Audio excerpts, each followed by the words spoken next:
Hello, fairly secret music. This is my first discography review. I'm doing Thought Industry. They're a band from Kalamazoo, Michigan. They started way back in 1991 or 90. Their first album, Songs for Insects, was put out on Metal Blade. All their stuff was put out on Metal Blade Records. They started as a band called Desecrator with Brent Oberlin, Dustin Donaldson, Christopher Lee Simmons, and Steve Spaeth at first, who was replaced by Paul Enzio.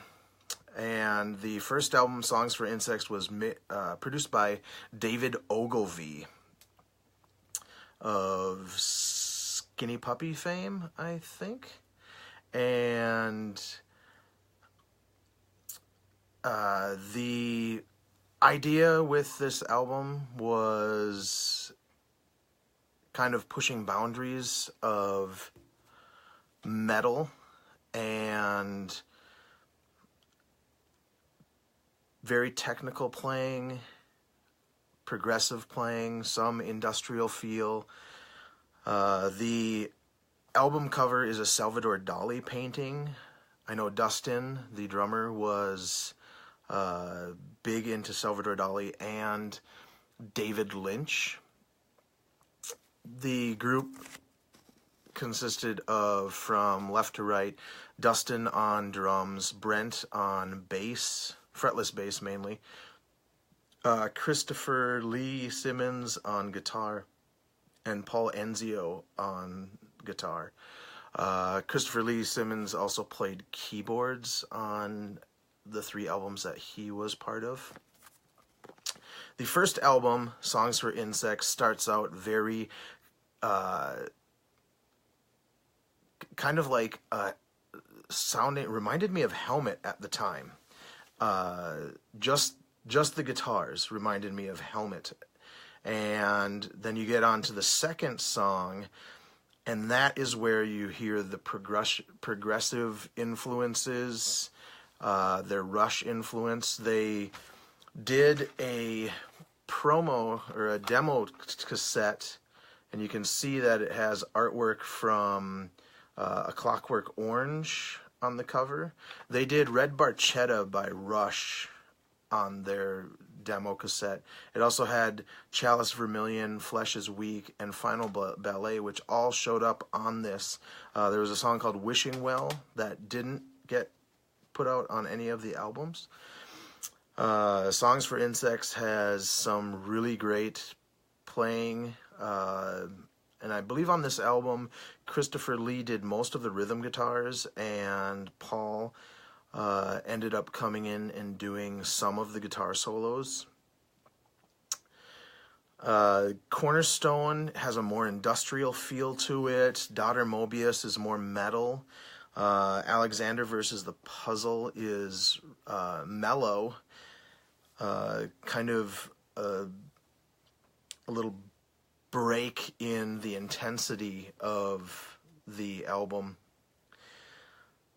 Then it goes into Ballerina, which is kind of fast and punky, but not like a punk song, so to speak. It's the last song that was on what originally was side one. Then you go into Chalice Vermilion, and that's where things get more technical, more metal, more progressive.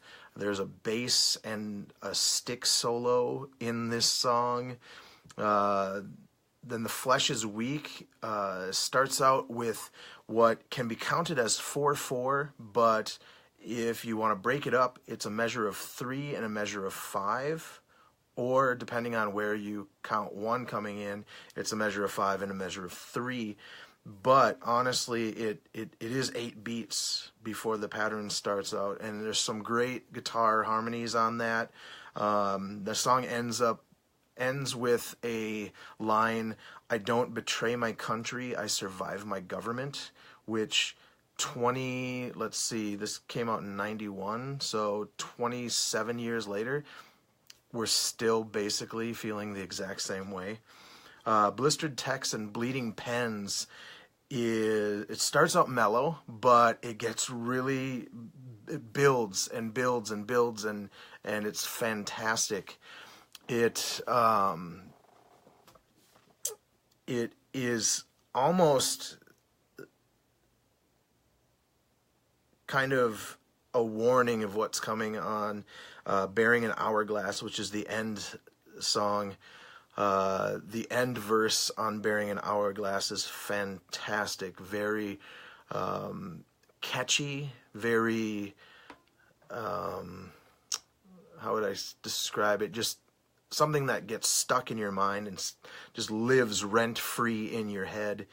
There's a spoken word outro where it talks about a guy getting his jaw wired shut, and things popping out of joint, and then it ends with the words 111 MZD, and I believe that was a license plate number of one of the band members that they kind of used as like this weird little code kind of thing. It shows up a lot on the second album, which is 1993's, sorry about that, I'm kind of discombobulated here, which is 1993's Mods Carve the Pigs, Assassins, Toads, and God's Flesh.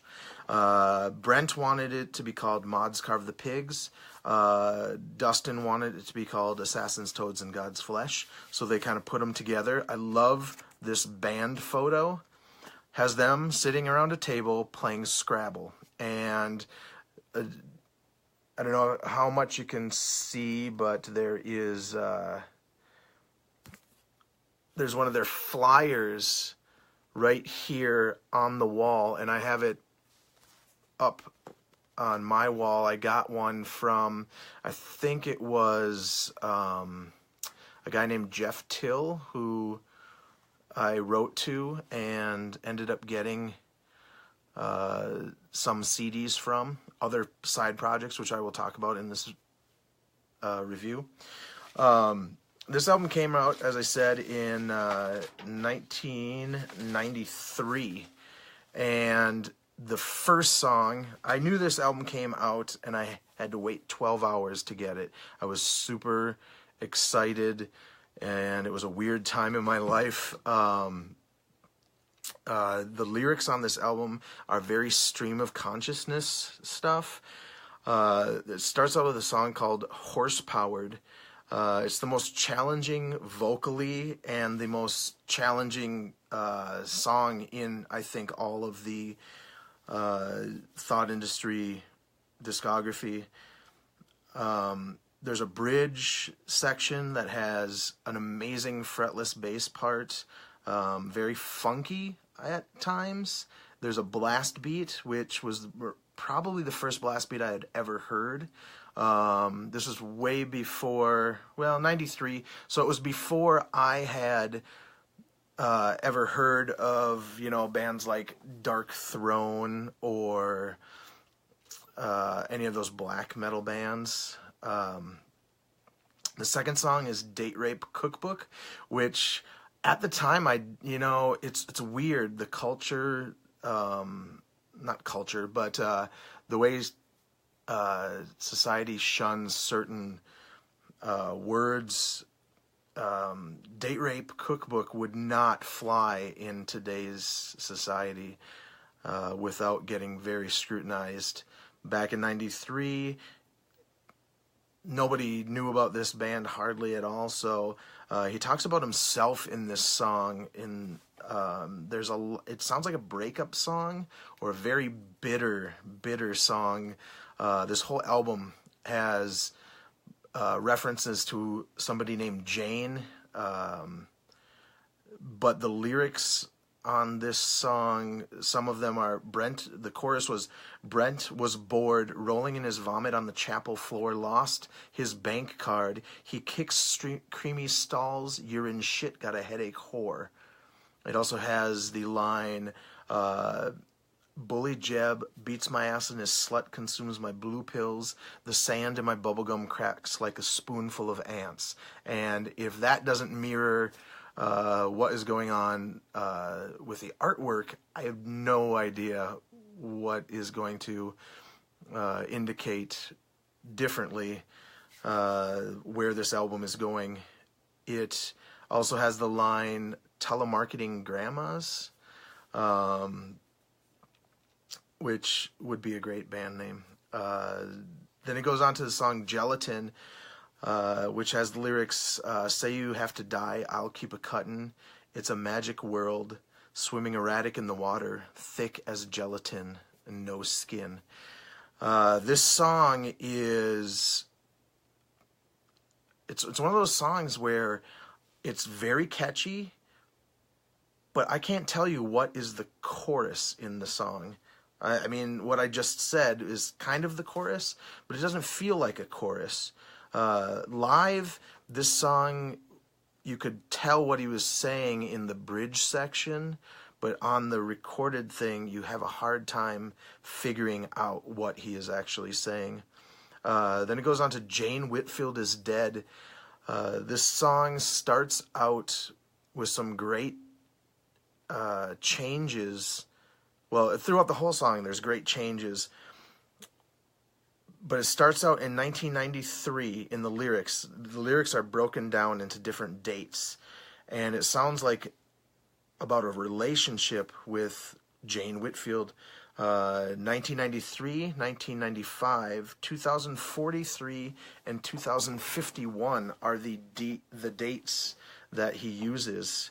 The very last verse, he says, "This marriage is make-believe. Now I'm crying on her body as she passed away without me and left me this bitter old man." That gives a good idea of the kind of anger going on through this album for some reason. This next song, Boyle, is probably the best song Thought Industry ever did. This album alone is the high watermark. The band never were quite the same after this album because Dustin left. And this song has drum parts that are just pushing the envelope. There's blast beats that go way longer than in Horsepowered. There are guitars that are panned right and left, and that is probably one of the first times I really took note of how well panned the guitars were and how different guitars can be. They didn't have to do the kind of like the Motley Crue or the Rat kind of guitars where they both kind of played the same thing. I know bands like Fate's Warning had two guitars doing two different things, but at the same time they weren't panned quite hard left and right. This is my favorite song out of any of them in the whole discography. After that is a song called Michigangzs, which is also subtitled The Shortest Opera. It has characters saying different lines in the songs. There's Brent, there's Dippy, there's a choir, I think, or a crowd, and one character is Jesus, and there's a line in it that says, "I don't believe in God," and Jesus says, "Neither do I." So it gives you an idea of where these guys stand. Maybe back in 93, religiously, what they were kind of thinking about when speaking about religion, because the next song, Smirk the God Blender, sounds very anti-religion, very anti-government. This is a very metal song, but also pushing the boundaries of what was considered thrash, and their first album was kind of more on that thrashy side. But if you could take a band like Anthrax and put them together with Rush, Smirk the God Blender has a lot of double bass, has a lot of aggressive playing. And the follow-up song, or the song after that, is Republicans in Love, and the lyrics actually say, Dear Jane, comma, and then all the lyrics, and then signed The Laughing Man. There's a line in it calls, that says, You know I trust you dead. Then there's Worms Listen, which is a song that starts out very mellow acoustically, and it kind of builds. I think it's about an auto crash, but it's coming from the point of view of the person who died, I believe. It's very hard to figure out the lyrics, what the meanings in some of these songs are. Then there's Patiently Waiting for Summer, which is another acoustic song, but this one stays acoustic throughout the whole song. There's a little bit of more up-tempo stuff going on, but it leaves you calm, and the lyrics are kind of soothing for a Thought Industry album. They end, or maybe not end, but around the end, there's a line that says, I lust July's sun with a U. I hate summer, but I really, really like that line. Then, just when you think everything's calm and relaxed, they hit you with a song called To Build a Better Bulldozer. And this is a band that didn't really do instrumental songs except for this one song. And holy crap, is it awesome. There are bass sections, like solos. There's a kind of drums solos, not solo, there's solo drums at the beginning of the song, and it's just so awesome. I think of most instrumental things, I think of like Yngwie Malmsteen and like Joe Satriani, Vinnie Moore, Tony McAlpine, stuff like that, which is good, but this is instrumental music that really gets me thinking. There's a lot of parts that you can hum, and it's kind of more in that Don Caballero style than anything, and it's a great closer to this album because it makes me want to listen to the album all over again. So then we get to Thought Industry's third album, which is called Outer Space is Just a Martini Away. And Outer Space, sorry about that.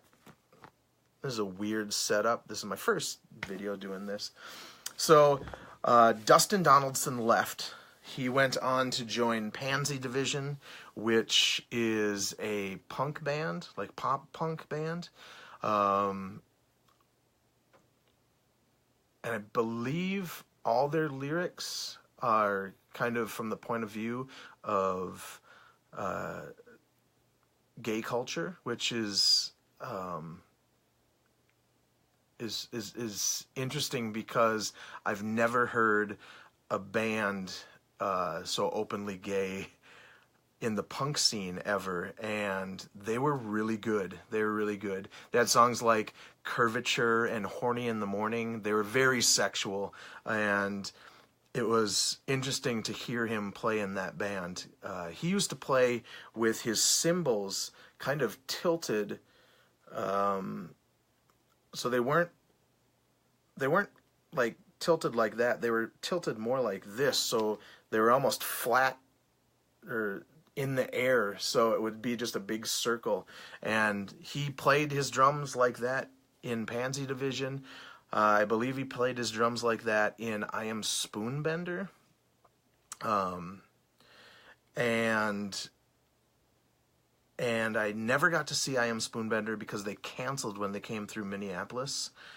I found that out as the band The Locust were playing, and nobody told us that I Am Spoonbender had canceled. It was kind of annoying. So this album, Herb Ledbetter starts on guitar, bass guitar, fretless and fretted, I believe, and Jared Bryant comes in on drums. And they're both great replacements. I saw them live before this album came out. This is where they get a little bit more accessible, less metal, more indie rock, but still kind of aggressive. Love Is America Spelled Backwards is all about crashing a funeral. Sorry, totally lost my train of thought there. Crashing a funeral and Jeb and the Hamaker sounds like two songs kind of put together. The intro is about a bunch of crazy stuff, like an old woman in a shack made out of egg cartons. Weird lyrics. He really goes kind of the stream of consciousness on this album, but it's a little bit more storytelling. The last album was storytelling too, but very confusing if you just casually looked at the lyrics. Jeb and the Haymaker is about a guy who bets that his nephew Jeb can beat this guy's combine, and it cuts off his head. And if you look real closely, you can see Jeb's head roll through your legs. Then goes into Fairy, which has the line, "I will melt and flow a mile." The vocals get a little bit more screamy not screamy, kind of aggressive. They're more aggressive than the first album. The second album, like Horsepowered, is super aggressive, but there's a lot of like melodic singing. There is melodic singing on this album, but kind of in that slight, just a tidge of hardcore kind of thing. It's hard to describe. This next song is called The Squid, and it's very Devo inspired, which surprised me the first time I listened to it. There's a line that says, "She wakes beneath a Presley stare, swivel hips a smile, pissed on morning charm, she shaves her head with a lawnmower." What the... I don't know. Dante Dangling from the Moose has a lot of energy. There's a line that he says, "Bus stops, a bleak walk, drunk and lonely, 10 cents could shred some time." And it ends really fast. It's just like boom, and it's done. I'm Jack Frost Jr. This is probably the first time on any Thought Industry album where I thought, this is okay. Pinto Award in Literature. At this point in the album is where I finally realized how much they are using keyboards. It just became way more apparent. Chris used keyboards on the first and the second one, more so on the second one that I can remember. And at this point they had 3 people playing guitar, so he was open to playing keyboards if he so desired, especially live. Soot on the Radio has the line, "A sad walk, 15 miles into town." It's kind of a theme that's going on in some of his stuff. The next song, Watercolor Gray, is probably the worst song on this album, besides Bottom Feeder, which I think is kind of a throwaway song too. Watercolor Gray, I saw them play twice live, and it just was not an exciting live song. Sharon Sowers is a mellow song, but then it gets aggressive at the same time. Sorry, I'm going to have to take a drink. DIY Tranquilizers. It sounds like a song for somebody going through drug addiction or rehab or something like that. It has the line, "I don't feel tranquil, I feel confused," and I always loved that part of the song. It's a really great song, followed up by Fruitcake and Cider.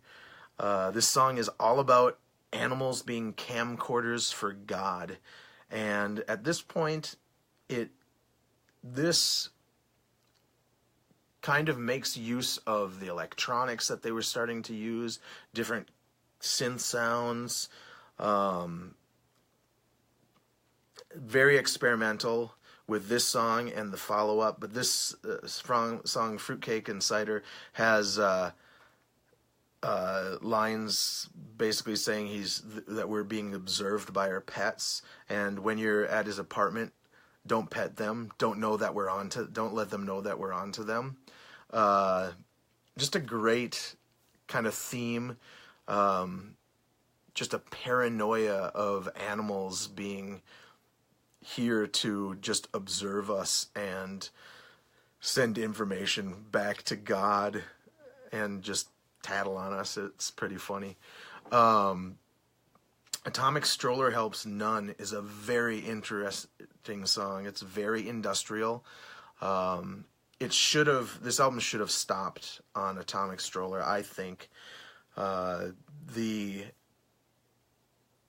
don't even know if there's guitar on this song, or at least, or maybe there's no bass. It's a very sparse thing, I can tell you right now.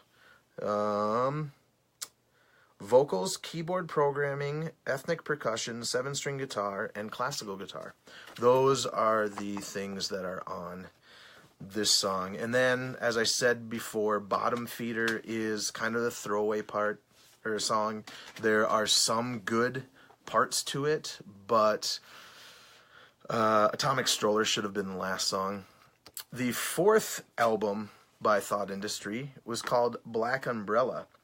And by this time, Chris had left the band, and let's see, it was Jared, Paul, Brent, and Herb. And, there are some interesting photos, band photos, on Outer Space. It's them in a kitchen, just kind of hanging out. And in Mods Carve the Pig, you had them sitting at the table playing Scrabble. By the time they get to Black Umbrella, he doesn't do any quotes or make the lyrics really extravagant in the lyric liner notes. Before, every album had the lyrics printed where it would say the title, then it would have a quote by either him or something made up, or Byron or Shelley or Keats or something like that, or the Laughing Man. And this one, you get what looks like he wrote them out with a Sharpie, and the band photos are them in a photo booth. And I love right here, Herb is basically falling asleep. Paul is yawning. The artwork on this album is really crazy, and this was the artwork was done by Michelle Ann Miller. I know somebody on the Thought Industry Facebook page said they knew who had this, and I guess it's huge. There is also a Facebook page I forgot to mention that Christopher Lee Simmons often comments on. He is part of the group. He's the only one out of any band members that were in Thought Industry that actually has a presence on social media. I guess all the rest of the guys are pretty anti-Facebook and whatever else. This album came out in '97. If radio had a soul, this album would have had some hits. My Famous Mistake is the song that kicks it off. I actually have a recording project called My Famous Mistake, named after this song. Myself and the other guy in that project really love Thought Industry. He especially loves this later stuff. The song is about getting drunk on Christmas Eve and falling asleep with your feet on baby Jesus, with your boots on Joseph's back, and getting thrown into in the jail cell and singing in a choir in the jail cell. Blue is a breakup song before you actually meet the person. This whole album is very breakup worthy. It actually was very fitting after a breakup I had. Tragic Juliet is a relationship song. Again, he says, I adore you, can't wait to meet you. There's great use of layered vocals. They were really good at having vocal lines come in and kind of like overlapping. I know Paul did backing vocals. I don't know who did any backing vocals after Chris had left. I think Chris might have done backing vocals too, live at least. There's a song World that comes after Tragic Juliet. I hope you drink yourself in line. Love is vile and devours is a line. Then the song Bitter, which is probably my favorite song on the whole album. She has let me down. She has let me live. I knew you'd walk when I hit my worst. One more travesty of romance to add to the repertoire are some of the lyrics. Consistently Yours, Pluto. I think it was written around the Outer Spaces a Martini Away time, but I don't think they finished it in time. And honestly, it should have either been the last song on Outer Space or been the last song on this album. Has the line, I worked on my poker face to quell the gossip spree. I just love his use of lyrics on every album, but when it's about like bitter breakups, I think is where he kind of shines, because he comes up with some really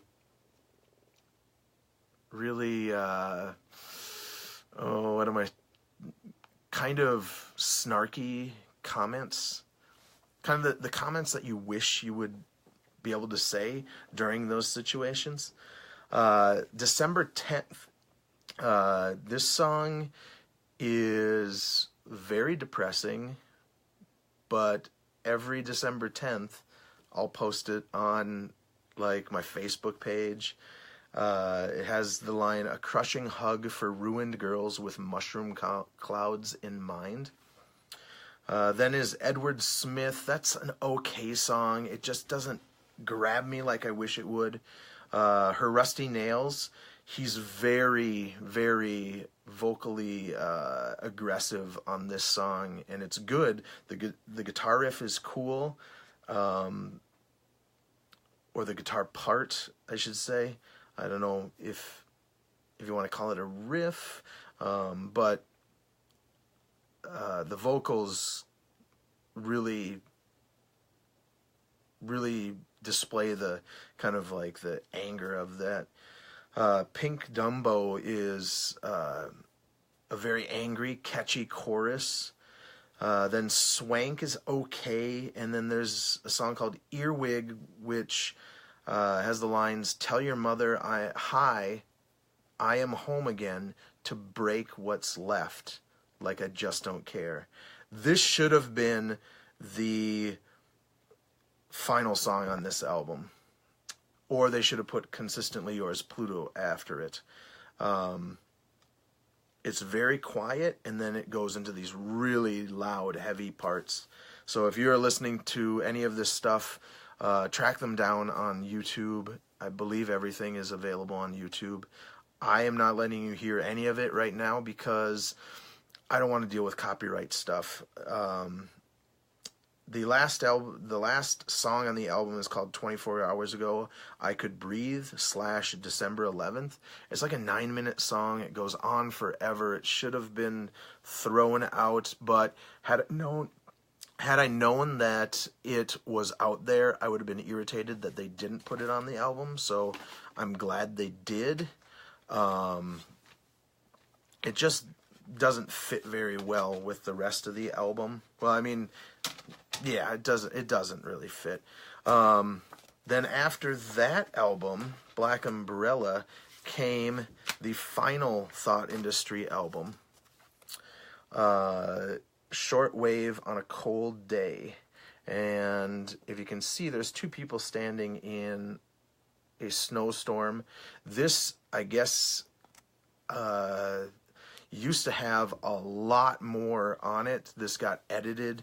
There was like people standing over on this side, this like lady with like a big scepter. It was just, the painting was by Jeff Till, and it is amazing. I would love to have a copy of it or the original, but I know it was super expensive when I asked him about how much he would take for it.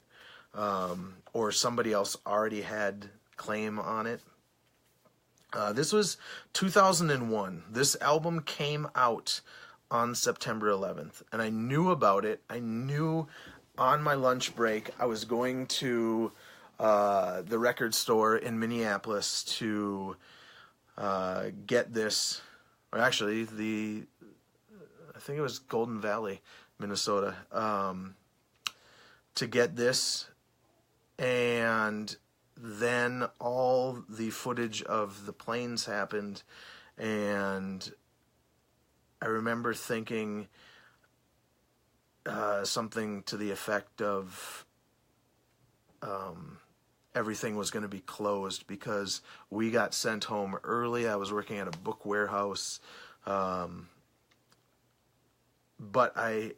we worked until after lunch, so I went and got this on my lunch, and it was kind of a nice little bit of calm during the craziness that was September 11th. The weird thing is, it starts out with the national anthem. It has the line, "America will burn," and I never really noticed those things until after, I started thinking about it. If I haven't said it before, this band by Black Umbrella and this album especially could have had radio hits if they weren't on Metal Blade, if they were on some label like Sub Pop, or if we had a few more indie or non really commercial radio stations out there. Some of these songs could have been like fairly popular. The first song is called Satan in a Gift Shop. That's catchy. I'm Lonely and Groovin' Like Cancer, another possible radio hit. Waitress in a Bar, Orbiting Io. Burning Coal with Margaret. Kiss Judy Fly, especially if they took and edited the beginning off Kiss Judy Fly. That could have been a damn hit if radio had any kind of soul. There's a song called Lovers in Flames, which is mostly acoustic guitar with the rest of the band. By the way, by the time this album came out, everybody except for Brent was gone, and it was Mike Roach who had produced the previous album, I believe.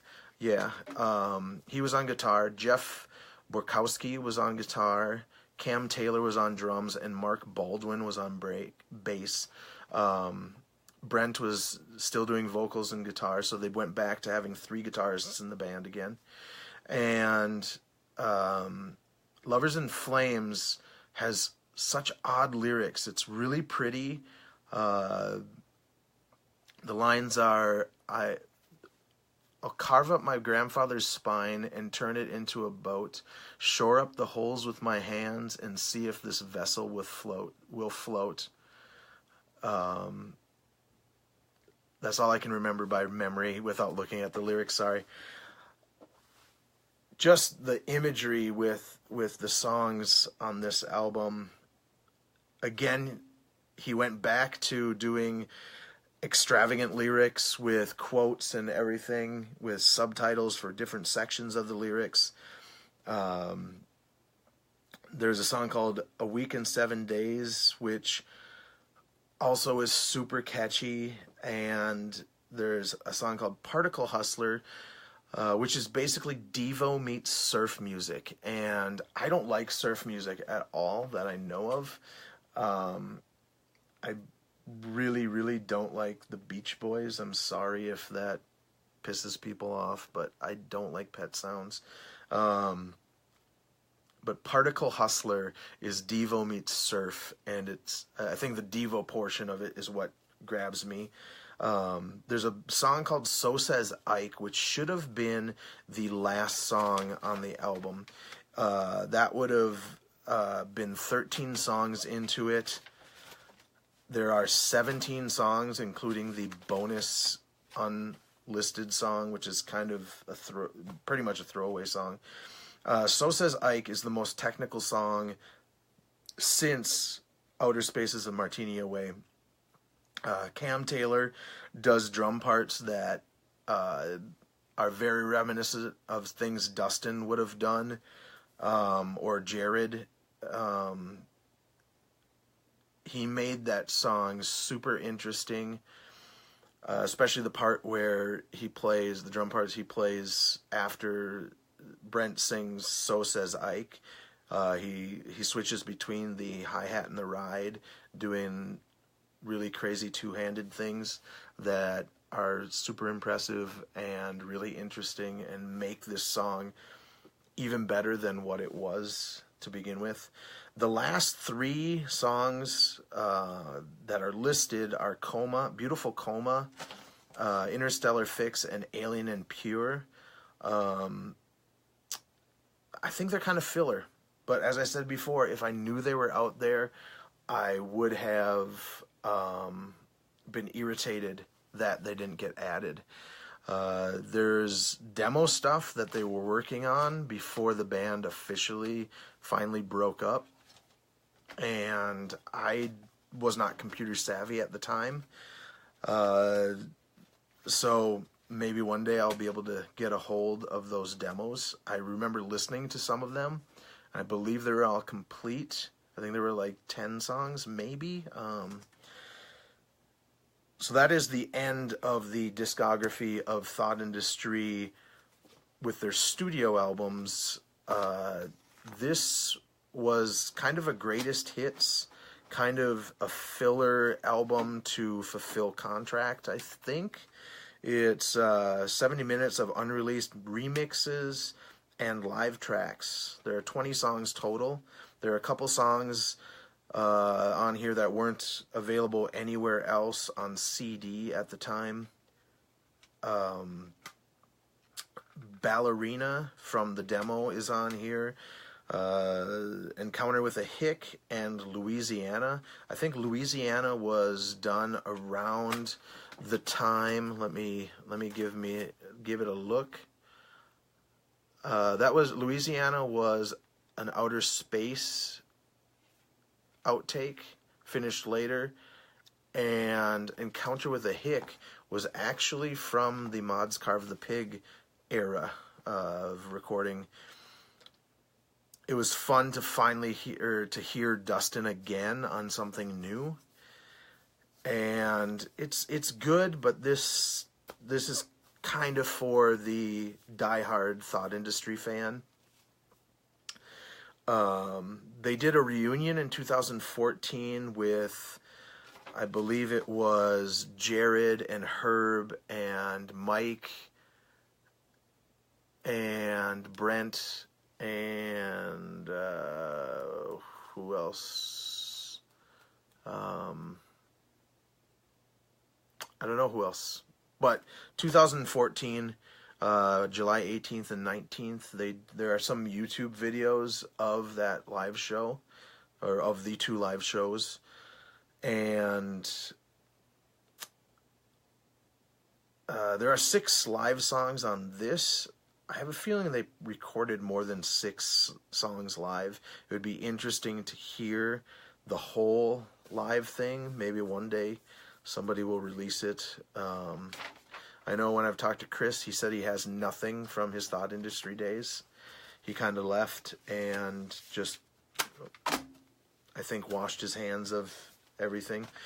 There are a few other projects. There's a website for a lot of the Kalamazoo or Kazoo bands from the early 90s called leonstemple.com, where you can download and read about who was in which band, and it's like the family tree of all the Kazoo bands. I'm from Minnesota. I would trade in all of the Minnesota stuff for growing up with all the Kazoo bands because I liked quite a few of them. Granted, we had Prince and Replacements and Soul Asylum, so I know what you're saying, blasphemy, but I liked the more odd, the secret kind of music that you had to hunt and find. So Thing and Nothing was a project by Jeff Till, and it was from the what did he call it? The Tassom Lab. And Thing and Nothing and the Essential Cubicle Nose Picker were basically musicals. I really don't like musicals all that much, but these were interesting because it had Christopher Byers, who is in another band that I'm going to talk about. It had Colin Bradford, who is also in another band from Kalamazoo, Mike Roach, who played guitar. I believe, Brent Overland sings on both of them. Let me see.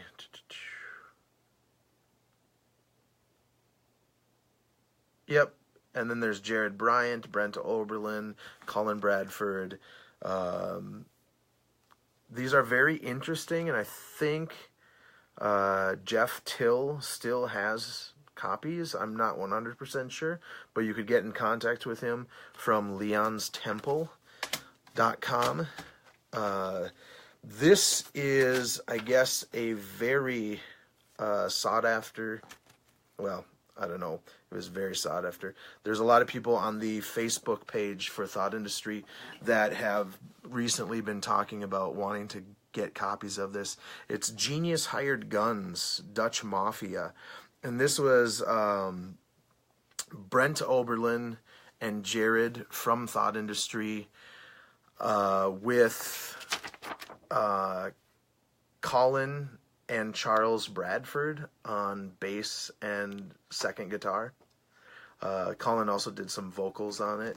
This has a release date of 1995, this came out. And this is very much in the vein of Black Umbrella. Lots of bitter kind of snarky lyrics going on this. I love how the CD had a martini glass on it. He was really into martinis apparently at the time. This is a band called Cosmonaut. The album is called Pipe Bomb Full of Nails. And I guess this band just needed a singer at the time, and Brent Oberlin knew them, and they asked him if he would do vocals for it. I was in Grand Rapids, Michigan. I think it's Grand Rapids, Michigan, which is just north of Kalamazoo. And I went into this record store, and I said, "Hey, do you know the band that Brent Oberlin from Thought Industry just recently did vocals for?" I don't know how I knew this information, but the one guy says to his coworker, "Hey, what's Josh's band's name?" And I think the drummer had worked at the record store, or they knew him from just being a customer in there. This band has Mike Roach and Jared Bryant in it. It's called Table.